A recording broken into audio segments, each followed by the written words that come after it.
வணக்கம் மக்களே, எல்லாரும் எப்படி இருக்கீங்க? ரொம்ப நாளாக அன்னதானம் வீடியோவில் நிறைய பேர் பார்த்துட்டு வாழை இலை இந்த இலையில வச்சு சாப்பாடு கட்டுங்க, பிளாஸ்டிக் கவரில் பண்ணாதீங்க அப்படின்னு சொல்லியிருந்தாங்க. ரொம்ப நல்ல ஒரு விஷயந்தாங்க.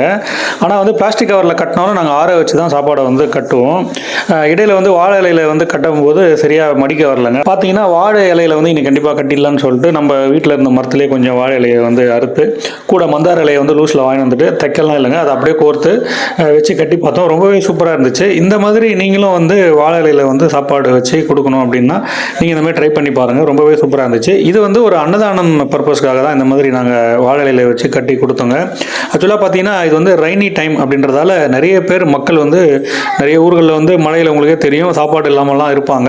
நீங்கள் எதனா நல்லது செய்யணும், அன்னதானம் பண்ணணும் அப்படின்னு நினச்சிங்கன்னா கரெக்டான டைம் இதுதாங்க. இந்த ரெய்னி டைமில் நீங்கள் நிறைய பேருக்கு அன்னதானம் கொடுத்து உதவலாம்.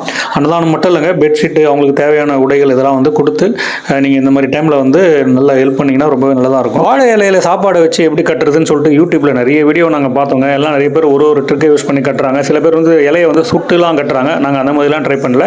சாப்பாட்டில் குழம்பு லீக் ஆகாமல் இருக்கிறதுக்கு நாங்கள் என்ன பண்ணிட்டோம், வாழை இலைக்கு கீழே ஒரு பட்டர் ஷீட்டை வச்சு மடித்து நல்லாவே கட்டிட்டோங்க. இந்த மாதிரி நேரத்தில், இந்த மழை பெய்யக்கூடிய நேரத்தில் மக்களுக்கு சாப்பாடு கொடுத்து உதவுங்க. இந்த வீடியோ பிடிச்சிருந்ததுன்னா நம்ம சேனலை சப்ஸ்கிரைப் பண்ணுங்கள்.